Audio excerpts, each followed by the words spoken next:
Lo primero es un recordatorio de la sexta edición del Máster de Enfermedades Autoinmunes. A todos los que estáis ahora, quería Enrique, ponla recordaros. en modo presentación.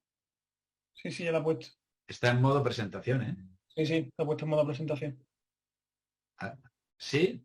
Sí. Alejandro, sí, ¿no? Sí, vale. en modo presentación.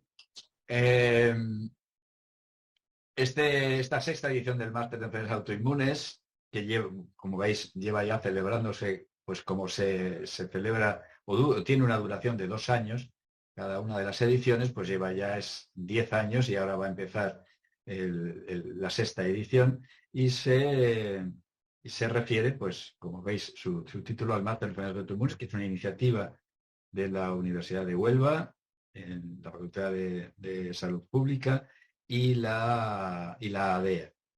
Hasta ahora ha habido un alto número de participantes y esperamos que en esta sexta edición vuelva a haberlo. Este es el motivo por el que quería recordaros, porque va a empezar en el mes de enero y para que, bueno, no perdáis la oportunidad. Tiene mucho interés porque se refiere en general a todas las enfermedades autoinmunes. No se refiere solo a las sistémicas más o menos características o más o menos como digo, extendidas en órganos y aparatos, sino también a las que son que afectan a un solo órgano durante su presentación. Esta dirección es sencillísima, con que escribáis ADEA en el buscador que utilicéis, lo vais a encontrar sin mayor problema. Recientemente he visto que en enero, lo digo para también darle publicidad a esta actividad, se va a celebrar un segundo simposio multidisciplinar de enfermedades autoinmunes sistémicas, en el que se ha producido un fenómeno que yo creo que es muy interesante, y es que las diversas sociedades científicas, en este caso de ámbito nacional, se han puesto de acuerdo para su participación. En este simposio, que se celebrará, como veis, en Madrid entre el 20 y el 21 de enero del próximo año, del 2023, pues uno de los temas, el que aparece en primer lugar, se refiere precisamente al lupus eritematoso sistémico, y dentro de los no solamente, sino que hay 3 ponencias, 3 charlas al respecto, y una de ellas, la tercera, que se ha encargado a un nefrólogo insigne de alto nivel, se refiere precisamente a documento de consenso en el tratamiento de la nefropatía lúpica. En este título he querido destacaros este título, primero porque se celebra, porque merece la pena asistir, y segundo porque se refiere precisamente a gran parte de lo que nosotros vamos a hablar aquí. Es un documento de consenso, es decir, llegan a acuerdos múltiples, aunque en este caso ha sido desarrollado por nefrólogos.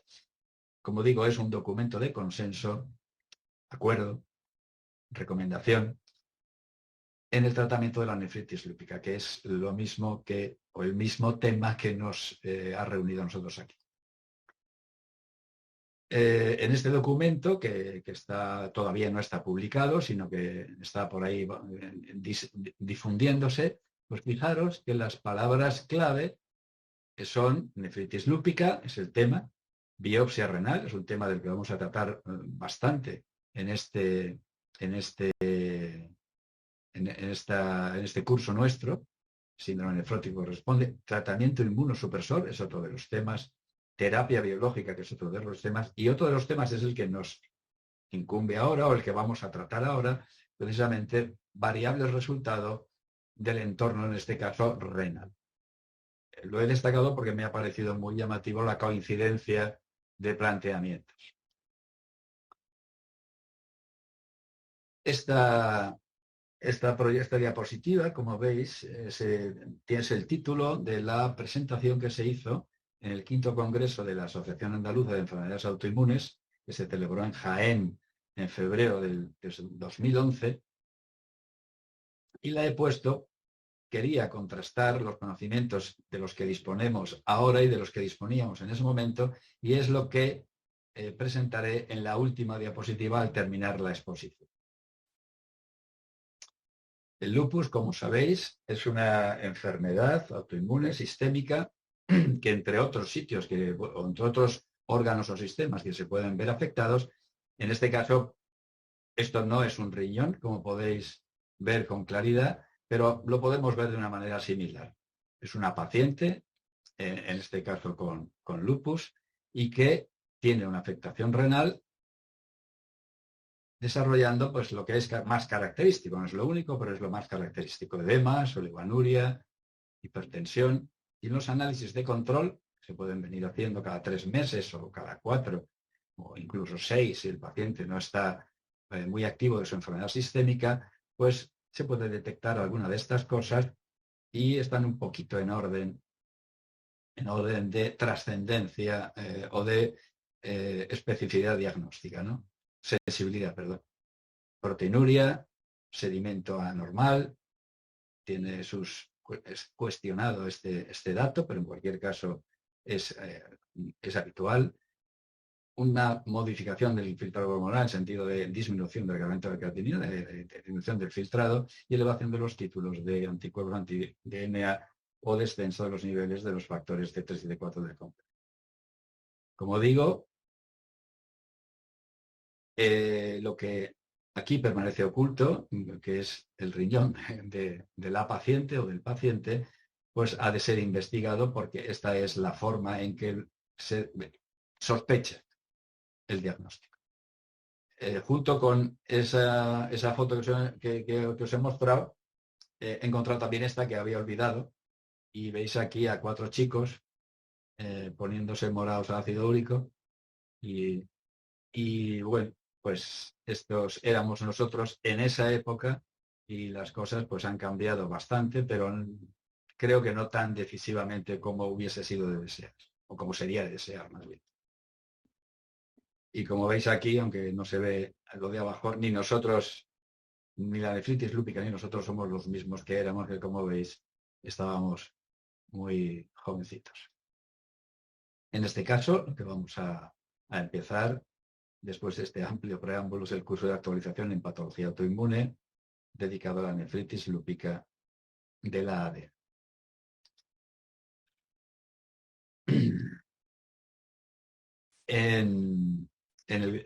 Coincidiendo con este curso, se ha hecho pública este número de la revista de cuadernos de autoinmunidad, que venimos también desde hace ya, yo creo que pueden ser 12 o 13 años, o incluso más probablemente, no me acuerdo,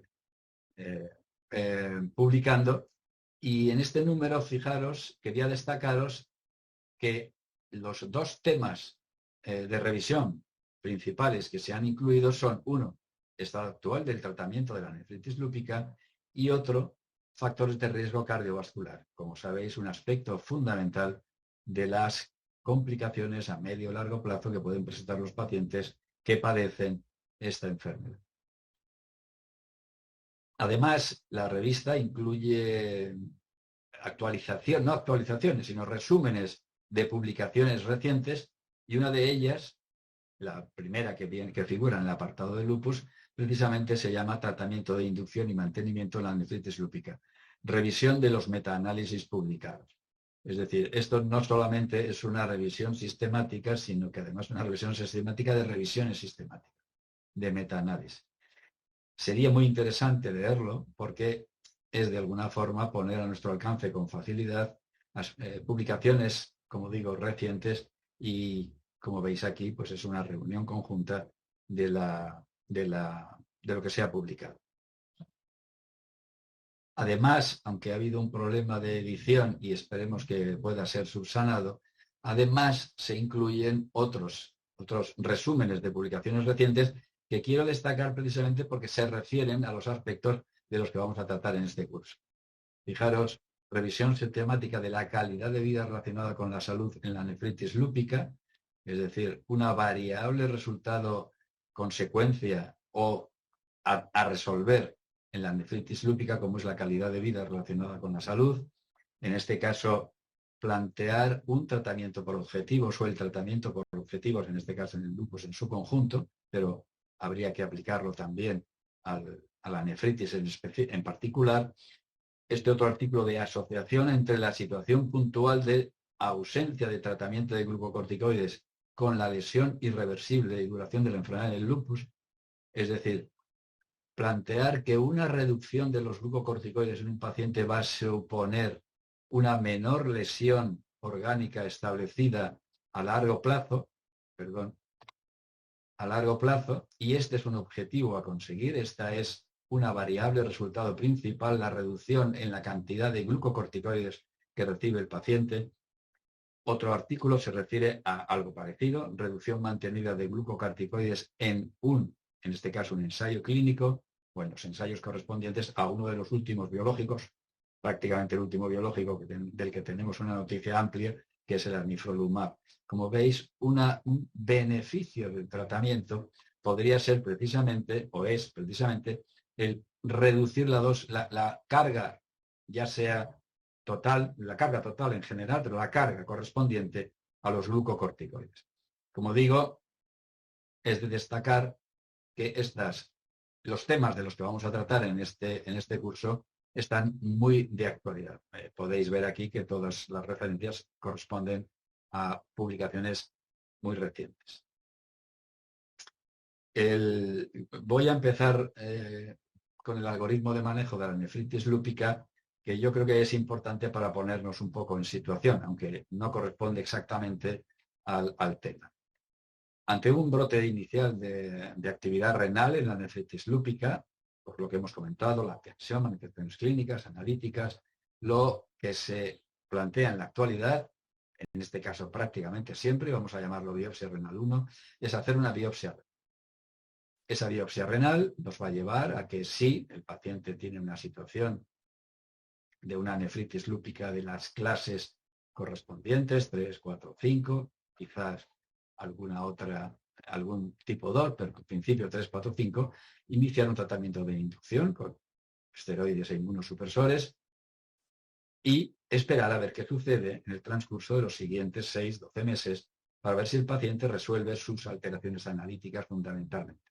Eso tiene la denominación de respuesta completa cuando todo se arregla, en función del nivel de proteinuria que sea exigible, que es el dato más consistente, o parcial cuando no se llega a esos niveles deseables, ¿no? Acción renal o cambio de tratamiento o necesidad. Pero una situación que se puede dar perfectamente y que se da en estos momentos, que vamos a llamar biopsia renal 2, sería que para verificar que esto ha sucedido, podríamos llevar a cabo una biopsia renal. Como veis, aquí hay unos cuantos números, significa que entre 4, 5, 6 biopsias sería lo que a lo mejor un paciente con más de un episodio podría requerir a lo largo de su historia, lo cual puede ser cuestionable y sería interesante comentarlo. La idea es que la biopsia renal nos permitiría distinguir con más claridad entre una situación de actividad o de cronicidad. Queremos verificar en este caso la respuesta en situaciones de proteinuria residual, por ejemplo, paciente que tiene una proteinuria que no cambia demasiado, no sabemos bien si sigue activo o realmente es la lesión residual que ya no tiene y podemos plantearnos retirar la medicación. O también tras la respuesta analítica, dada la discrepancia o la discordancia entre los datos clínicos y los datos patológicos. Si el paciente ha tenido una respuesta completa o parcial, se haga una esta biopsia, se inicia un tratamiento, se mantiene el tratamiento, pero en este caso en la fase de mantenimiento, es decir, menos intenso. Algo ha pasado. Se me ha descabalado. Me ha engañado esto.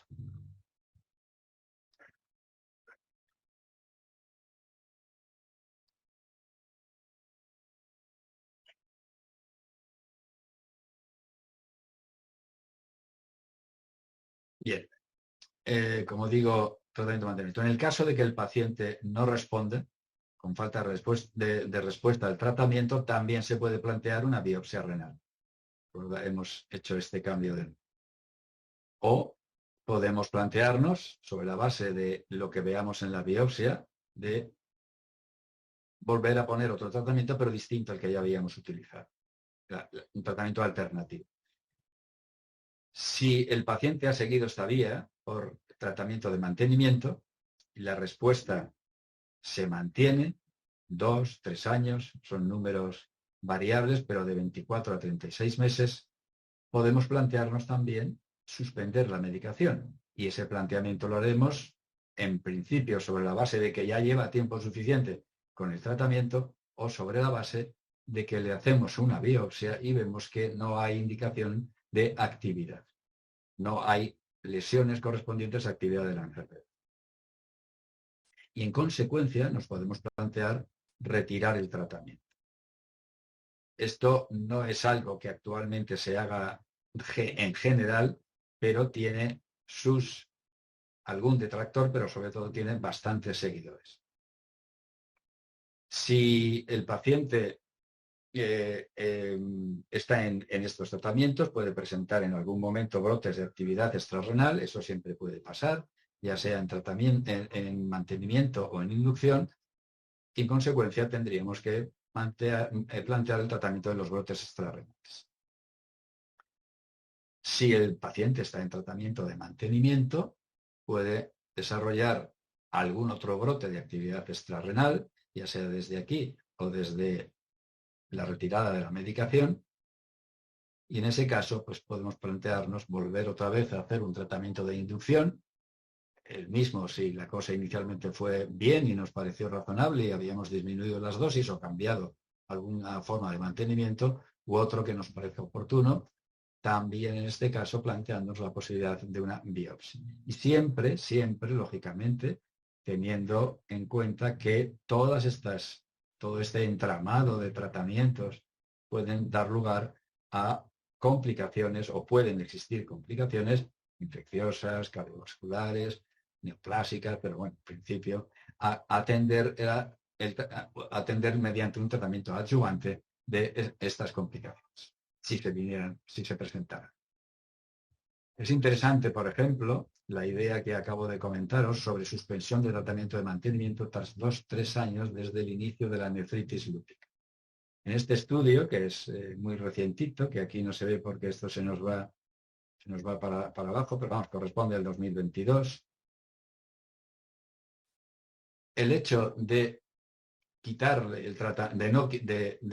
suspender el tratamiento o no suspenderlo, no supone, en términos de recidiva del proceso, ya sea de recidiva simplemente o de recidiva grave, no supone, aunque la significación tiene una cierta significación en el caso de la recidiva grave, no supone en términos, porque en realidad el análisis no es aunque aquí veis que hay una P de 0,034, el estudio se planteó como de no inferioridad.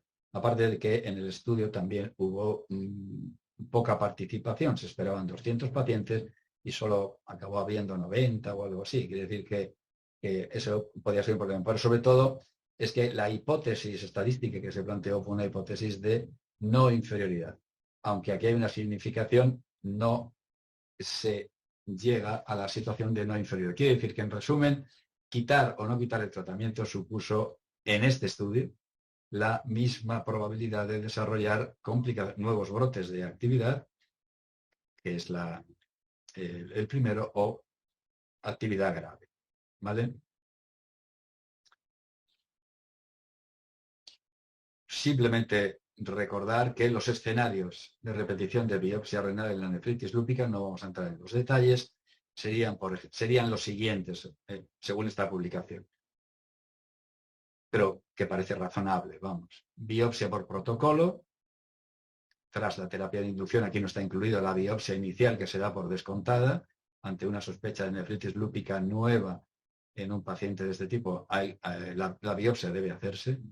Rebiopsia por respuesta renal parcial, persiste la proteinuria, es lo que hemos comentado, o verificación de la respuesta histológica o patológica que he puesto yo aquí. Rebiopsia en un brote, hemos mencionado todas estas situaciones, brote nefrótico o nefrítico. Rebiopsia al plantear la retirada del tratamiento en remisión completa. Y también en situaciones de rebiopsia porque se va desarrollando una insuficiencia renal crónica avanzada y queremos plantearnos si ya hay que parar cualquier tipo de tratamiento inmunosupresor. Esta imagen me ha perseguido, yo la he perseguido a ella más bien, corresponde a una paciente que yo tuve en su momento, en la que, viendo esto sin ser patólogo, lógicamente, que es mi caso, pues aquí había un glomérulo esclerosado, un tamaño, amplio tamaño, aumento importante. Y aquí hay un glomérulo en el que parece que hay aquí una semiluna pequeña y hay un gran incremento celular en los capilares glomerulares, en el glomérulo en su conjunto. Esta paciente fue tratada y resolvió su sintomatología y acabó en una situación de respuesta completa persistente, con tratamiento en este caso con rituximab, que fue lo que se le puso finalmente. Como digo, claro, esto es una visión muy parcial del riñón, pero bueno, aquí está. El futuro probablemente son algunas alternativas de las que no disponemos mayoritariamente en la actualidad, pero que están aquí resumidas. La que ya teníamos, la valoración clínico-demográfica, es un hombre, una mujer, joven, mayor, hombre, negro, la raza, etcétera. Las características clínicas, y se ha respondido o no ha respondido inicialmente, una serie de características clínicas que nos van a permitir diagnosticar la situación. Ahora tenemos metodologías o alternativas analíticas y de imagen que están en el futuro, pero que probablemente llegarán, como recientemente se ha visto en las noticias del telediario, como la fusión nuclear para obtener energía infinita.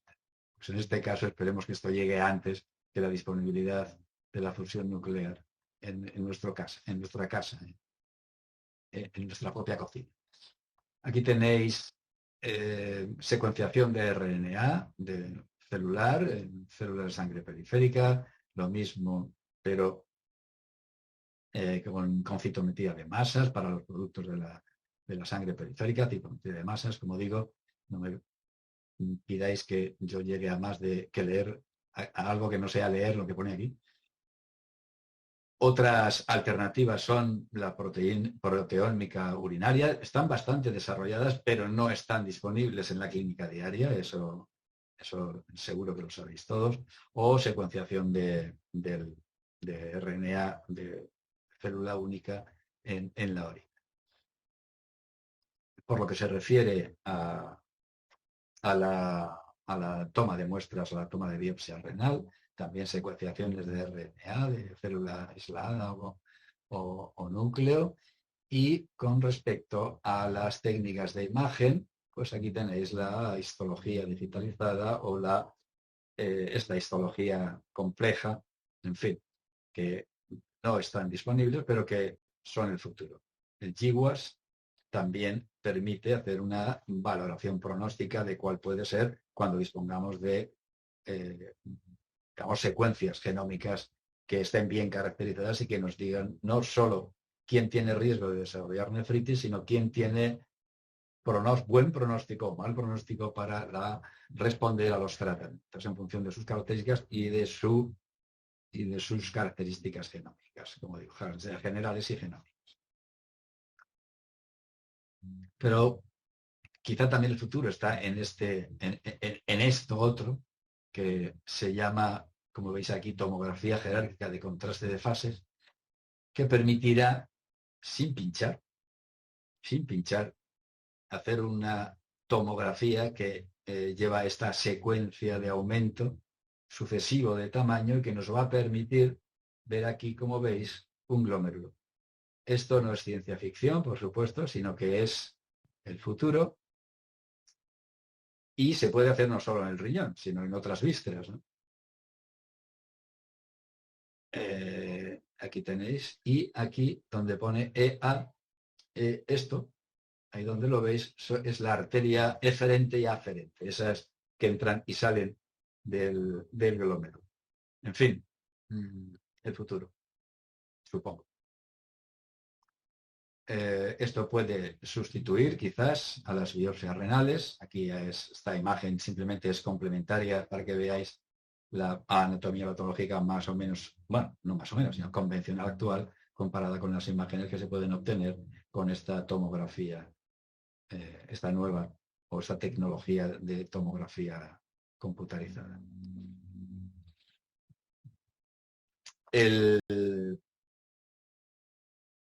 La nefritis lúpica ha experimentado, como veis aquí, una tendencia en su prevalencia, en este caso de la nefritis lúpica, al descenso.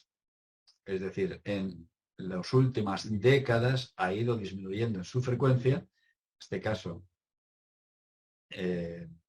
se hizo una revisión sistemática de un tipo especial que se llama, hizo un metaanálisis bayesiano, ¿sí? Y se pudo concluir que la nefritis lúpica está disminuyendo tanto en adultos de países desarrollados como los en vías de desarrollo. Para el caso de los lupus pediátrico, pues efectivamente también está experimentando un descenso o una tendencia al descenso, aunque no es el caso en los países en vías de desarrollo. Como digo, hay una tendencia a la disminución de la frecuencia de la nefritis lúpica. Sin embargo, a la hora de analizar estas cosas, lógicamente no valen estos datos tan amplios, tan, entre comillas, groseros, sino que hace falta conocer detalles detalles de las variables que se pueden añadir o que deben añadirse a la hora de analizar la situación. Por ejemplo, todos sabéis que la hidroxicloroquina es un fármaco que está recomendado para todos los pacientes con nefritis lúpica y lupus en general, y se debe a los estudios que se han publicado en bastante cuantía de cohortes de seguimiento. En este caso hay dos cohortes, la cohorte GLADE, que es de Sudamérica, y la RELESER, que es española, que es del servicio de la Sociedad Española de Reumatología, donde se ve que la probabilidad de desarrollar nefritis lúpica disminuye, es menor de 1, que es lo que determina este número de odds ratio, con intervalo de confianza que, como veis, no atraviesa el 1 y con significación en consecuencia para los pacientes que son tratados que están utilizando hidroxicloroquina. No obstante, este tipo de planteamientos es complejo y tiene serias dificultades si no se hacen unas determinadas consideraciones, en este caso estadísticas, pero fundamentalmente si no se plantea como un estudio, si se plantea como un estudio observacional en lugar de hacerse como un estudio de comparación entre dos cohortes que sean seguidas simultáneamente, lo cual en estas situaciones operativamente es francamente difícil. Pero es importante destacar que no solo es suficiente saber la frecuencia o prevalencia de una entidad, sino saber los detalles de qué factores determinan esa frecuencia y prevalencia. En este caso he puesto el ejemplo de los antipalúdicos que están aceptados para su utilización. Porque en ocasiones, y veis que es una publicación bastante reciente, en ocasiones nos llevamos determinadas sorpresas. Este estudio muestra que no hay diferencia entre la probabilidad acumulada de desarrollar enfermedad renal crónica en pacientes tratados y no tratados con hidroxicloroquina. El resumen de este estudio es ese y, bueno, pues hay que tener siempre en consideración las necesidades del paciente particulares a la hora de valorar no solo, en este caso, la probabilidad de desarrollar insuficiencia renal o nefritis lúpica o brotes graves, sino cualquier otra de las complicaciones que puedan tener los pacientes. En este registro, como veis, pues el hazard ratio era de 1,29, pero el intervalo de confianza entre los que habían tomado y los que habían tomado hidroxicloroquina, pues, bueno, era muy amplio. Atravesaba el valor. A la hora de hablar sobre la utilidad de los tratamientos que tiene que ver con las medidas resultados que nos planteamos, siempre me gusta poner esta diapositiva que estoy seguro que os va a encantar si lo viéramos por aquí. Es que no puedo. ¿Me puedes quitar esto de aquí y ponérmelo arriba? ¿Se puede? No, ¿no? Bueno, lo dejamos. Bien, esto es del año. Lo que se trata es que esto se puede poner arriba, pero no me acuerdo cómo se hace. Es esta parte de abajo, toda la pestaña está aquí, ponerla arriba en lugar de abajo. ¿Es posible o no? Lo que está Mira, aquí en la presentación. bueno, sí, es que se quedará para siempre arriba en lugar de estar aquí abajo. Bueno, no te preocupes, déjalo, vamos a seguir para no interrumpir demasiado. Bien, esta publicación data del año, es que ahora mismo no me acuerdo, bueno, del año 86. Esta publicación data del año 86. Es la publicación que estableció el uso de la ciclofosfamida para el manejo de los pacientes con nefritis lúpica. Y me gusta recordarla porque nos ayuda a interpretar los resultados de los estudios, sobre todo de los más recientes, que desde luego no tienen ninguno de los defectos que aquí inevitablemente se produjeron, ¿no? Fijaros el número de sujetos que son seguidos con el paso del tiempo, en este caso son 160 meses, o sea que son 10 años, más de 10 años, pero fijaros el número de sujetos que son seguidos a lo largo del tiempo de cada una de las ramas, aquí había 5 ramas, que son seguidos a lo largo del tiempo. Es decir, en las fases finales queda muy poca gente, por lo tanto la interpretación de una curva de Kaplan-Meier como estas que veis aquí, son siempre, hay que sopesarlas muy mucho, no son dogma de fe. Por otra parte, os he recuadrado esta parte del artículo, dice los pacientes fueron asignados aleatoriamente, muy bien, aleatoriamente a los grupos 1, 2, 3, desde el 69 al 76, o sea, 7 años. No se admitiría ningún ensayo clínico actualmente que durara en su desarrollo más de 3 años. Y los grupos 4 y 5 se introdujeron en el 73 y siguieron poniendo los grupos 1, 4, 5, es decir, aspectos metodológicos que hay que tener en cuenta a la hora de tomar una decisión sobre la utilización de un fármaco o de cualquier otro tipo de intervención. Bien, yendo al cuerpo de lo que queremos comentar, como yo soy el moderador, nadie me va a poner freno al tiempo ni me va a echar la bronca porque me pase, pero bueno. Como veo que está Ignacio Martín, hace ese papel, anda, y si ves que me alargo, por aquí tiene que estar el registro del tiempo que llevamos funcionando, ¿no? Nuestro, ¿no? Bueno, bien, OMERAC es una iniciativa que, como veis aquí, sin ánimo de lucro y desarrollado por voluntarios con el objetivo de mejorar los resultados de pacientes con enfermedades autoinmunes y musculoesqueléticas mediante el avance en el diseño y calidad de los estudios clínicos. Es decir, hay mucha gente implicada en el desarrollo de las medidas resultado en general en las enfermedades autoinmunes, que son las que nos interesan. El lupus o la nefritis lúpica no son precisamente las más desarrolladas. Probablemente no seguro, la artritis reumatoide, por ejemplo, está muy desarrollada en este campo.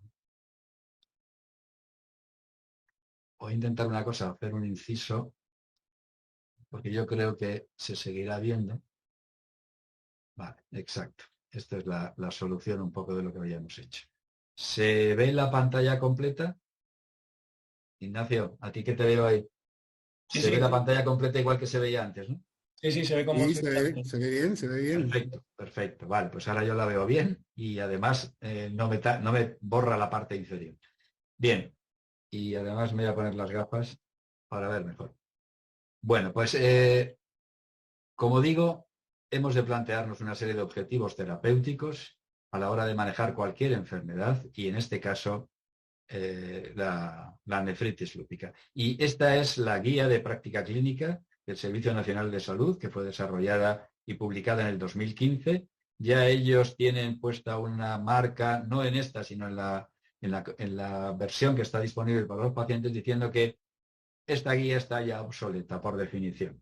Una guía que lleva 8 años o 7 años desde que se desarrolló, desde que se hizo pública, ya se ha pasado de fecha porque ha habido cambios que deben de considerarse. Pero como veis aquí, lo que quería era destacaros lo que comentaban. Se recomienda que se fije un objetivo terapéutico principal en personas con lupus para controlar la actividad lúpica, clínica percibida o constatable, evitando el daño irreversible secundario, evitar daño irreversible, controlar la actividad, particularmente en este caso el daño renal, como a sus tratamientos, tanto debido a los fármacos, en este caso glucocorticoides, y minimizar el impacto sobre la calidad de vida. Esta frase os define, os la he puesto precisamente porque lo que define es cuál es el objetivo que debemos de perseguir a la hora de manejar un paciente con nefritis lúpica o cualquier otra entidad. Es decir, controlar la actividad, evitar daños secundarios y minimizar el impacto sobre la calidad de vida del paciente. Yo creo que esta es la siguiente. Los objetivos del tratamiento en la nefritis lúpica de la última, en realidad es un documento de recomendaciones, pero es una guía de práctica clínica. No está desarrollada exactamente con esa metodología, pero sí puede servir así de el trabajo conjunto entre una sociedad de problemas renales, de patología renal, y una sociedad de patología articular europea, EULAR y ERA-EDTA, estos son dos agrupadas, ¿no? De anatomía patológica, del 2019. Fijaros que los objetivos del tratamiento incluyen que el paciente siga vivo, la supervivencia en general es un objetivo principal, mantener la función renal, prevención de nuevos brotes de actividad, prevención, evitar lesiones orgánicas, controlar el manejo de complicaciones, comorbilidades y mejorar la calidad de vida relacionada con la salud, entre otras cosas. Esta publicación, como os digo, pues corresponde a fecha muy reciente. Yendo a la publicación que os he comentado al principio de Cuadernos de Autoinmunidad, donde estaba el artículo sobre la nefritis lúpica, sobre el artículo de revisión. De nuevo, repetimos un poco lo mismo, porque es lo más importante de esta charla, es decir, qué variables resultados son de más interés a considerar en la nefritis lúpica. Aquí vamos a poner principales y secundarias, y las principales serían controlar la mortalidad y controlar el desarrollo de insuficiencia renal avanzada, y en consecuencia la necesidad de tratamiento renal sustitutivo. Podría también ser importante como variable, no tanto a largo plazo como principal, como el aspecto importante de principal, es la información obtenida de la biopsia renal, en la que hemos insistido bastante. Como variables secundarias tenéis revisión completa o parcial, mantenimiento de la remisión, control de nuevos brotes, reducción de la proteinuria. Este es el mejor determinante de la evolución hacia la mortalidad y la insuficiencia renal, el control de la proteinuria. En este estudio hemos participado, en su día participamos en Carlos Haya. Mantenimiento del filtrado glomerular, pero medido como duplicación de creatinina, que también es un factor en sí mismo predictor de la situación de insuficiencia renal crónica avanzada.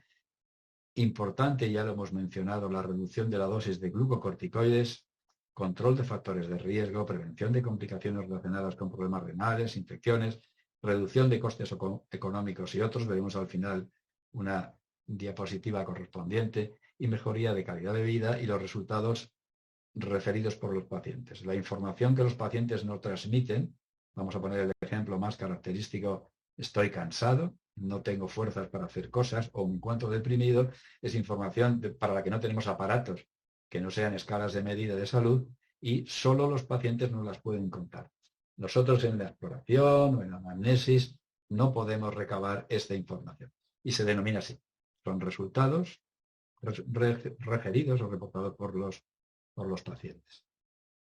Como digo, mortalidad e insuficiencia renal suelen ser a largo plazo, los otros suelen ser a corto plazo. Ligando esto con otras enfermedades autoinmunes, he reproducido aquí lo que en su momento se comentó en la presentación que se comentó al principio y se refiere, en este caso, a la enfermedad de Crohn, otra enfermedad autoinmune crónica y más órgano específica. Los objetivos: resolver síntomas de la enfermedad, normalizar la calidad de vida y mantener el bienestar del paciente, con los mínimos efectos adversos y secuelas a largo plazo.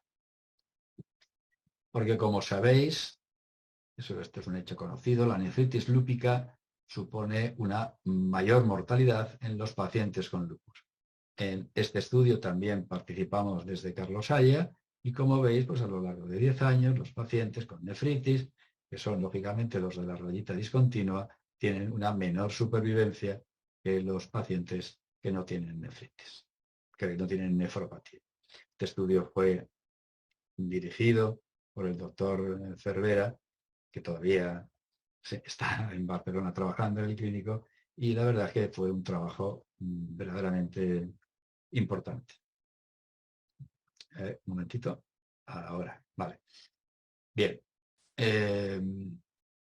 No solo la nefritis lúpica en general, sino que el desarrollo de insuficiencia renal crónica avanzada y la mortalidad son la consecuencia de la presencia de nefritis lúpica. Aquí tenéis cuál es la evolución entre los pacientes que tienen y no tienen nefritis lúpica en términos en la cohorte SLIC, que si alguien tiene conocimiento de este tipo de cohortes, pues es una de las más conocidas. Pues como veis, pues el desarrollo de nefritis lúpica supone, en este caso, cuando se tiene nefritis lúpica, desarrollo de enfermedad renal crónica, y lo hace de esta forma, o la muerte. Entonces, los que no tienen nefritis lúpica, si comparáis estas dos gráficas, no nos vamos a parar mucho más, si comparáis estas dos gráficas, pues la altura no llega para nada al 10, 20, 30% que se registra en esta otra gráfica. Y en este caso, los pacientes con nefritis lúpica a su inicio y que nunca la han tenido, pues como veis, la mortalidad es diferente, es algo mayor en los que tenían nefritis lúpica al comienzo.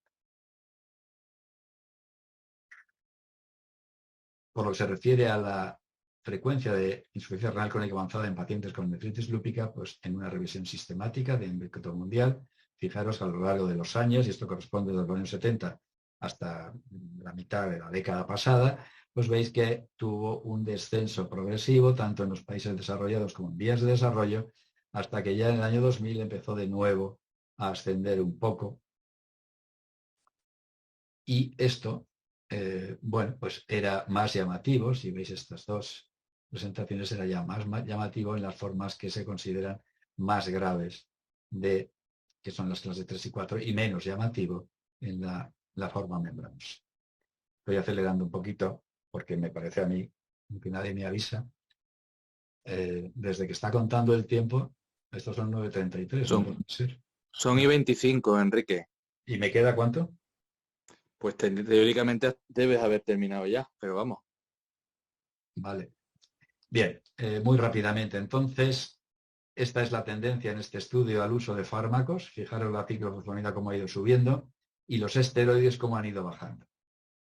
Esta es la tendencia en las últimas décadas. El uso de la ciclofosfamida probablemente es la causa de esa mejora en una fase del final del siglo pasado, y el aumento habrá que ver exactamente si es real o si es porque se diagnostican más. En este caso lo vamos a pasar porque es un poco repetición de la anterior, y vamos a resumir que la respuesta completa y la respuesta parcial suponen, es decir, conseguir una respuesta supone mayor supervivencia tanto para el paciente como para el riñón que la falta de remisión, esa variable de resultado que puede suceder. Dejamos esto aquí. También debe mirarse o debe verse, y es muy importante, los datos que cada uno de los estudios, aquí tenéis un resumen de 3 de los estudios, falta el anifrolumab, pero estos 3 estudios corresponden a los 3 fármacos que se han incorporado o se van a incorporar para el manejo. La diferencia entre la definición de respuesta completa es trascendente valorarla para saber realmente si son comparables entre sí.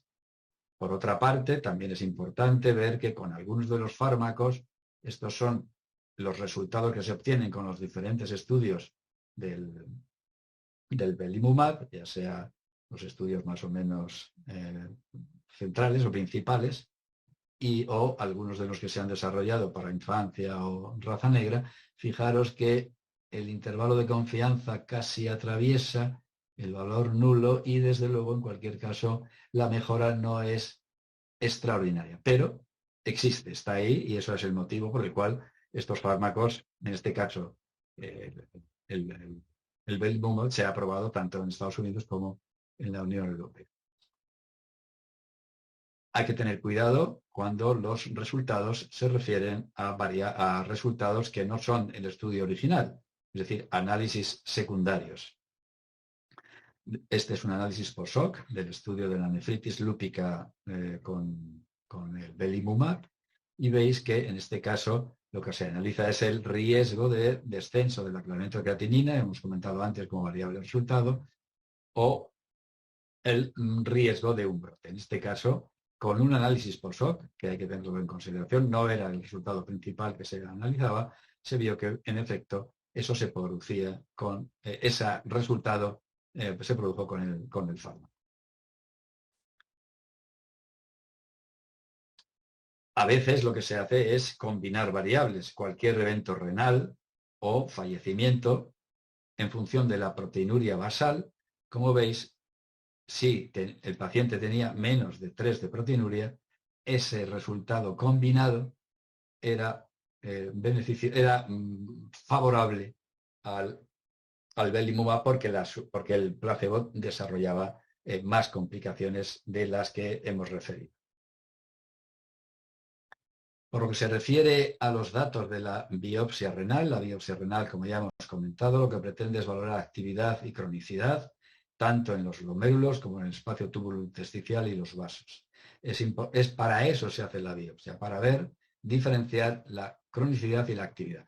Los datos de cronicidad-actividad han sido revisados recientemente y los tenéis aquí, y no vamos a entrar en detalles sobre ellos, pero se comentarán además en la presentación relativa a la biopsia renal. Ya en su momento, esto no es nuevo, en su momento se planteó que los datos correspondientes a la vasculopatía, de los casos clínicos que habéis enviado, habéis hecho mucho hincapié, o se hace mucho hincapié precisamente en las complicaciones de la vasculopatía, son también trascendentales a la hora de tomar decisiones terapéuticas. Y como he comentado, los aspectos relativos a la calidad de vida relacionada con la salud son fundamentales. Los pacientes con nefritis lúpica tienen problemas físicos y mentales medidos, en este caso, con la escala de medida de salud, que es la LSF-36. No obstante, los estudios que se han realizado son muy variados en sus resultados, me refiero. Por lo tanto, el juntarlos todos es un problema, como se ha hecho en este metaanálisis, en esta revisión sistemática. Enrique, son y media. Pasamos esto, que son los estudios que habíamos comentado, y en este caso la reducción de dosis de glucocorticoides. De todas maneras, tenemos amplio tiempo después, pero vamos, debo de ceñirme al tiempo, tienes razón. Como digo, los glucocorticoides, aquellos pacientes que reciben en este estudio, que se refiere a un fármaco que se llama Blisibimod, se ve que los pacientes que reciben el fármaco, y se refiere a esta raya azul, tienen una dosis media diaria, requieren una dosis media diaria menor de esteroides, y son capaces de retirar los esteroides con más frecuencia de lo que lo hacen los que no reciben el fármaco. Esta es una manera de valorar el resultado de una intervención. En este caso, este fármaco, que es un antagonista del BAFF, pero que no es el belimumab, sino es otro que tiene un efecto parecido. Bien, esta la pasamos porque es repetir lo mismo y se refiere a las dosis altas o bajas de glucocorticoides. En este caso se puede observar que con dosis bajas o medias frente a altas, los resultados de prednisona y daño acumulado son similares en ambos sitios, pero el resultado final de la cantidad de prednisona que se recibe es la misma. Es importante constatar los aspectos relativos a costo-efectividad. Como no tenemos tiempo, no vamos a entrar en detalles y solo os muestro aquí para que os fijéis en estos numeritos que seguro que os llaman la atención en términos de QALYs. Calidad de vida ajustada por costo. ¿Vale? Y con esto ha pasado algo, es que no me ha hecho caso a lo que le he dicho y ha desaparecido. Me ha desaparecido la diapositiva que yo quería poner de final. Vale, pues os la cuento y ya está. No queda más remedio. Ha desaparecido, no puedo creerlo. Vale, bueno, como hemos comentado, el lupus requiere, la nefritis lúpica requiere tener en consideración una serie de variables resultado que van más allá de lo que es más aparente inicialmente en las primeras fases del proceso, es decir, la respuesta completa, la respuesta parcial, la falta de respuesta, los brotes, y que se refiere a las complicaciones a largo plazo, como es la desarrollo de insuficiencia renal crónica avanzada, la mortalidad y todas aquellas patologías cardiovasculares o comorbilidades que se puedan desarrollar. Y pasándome de tiempo, doy por terminado la charla.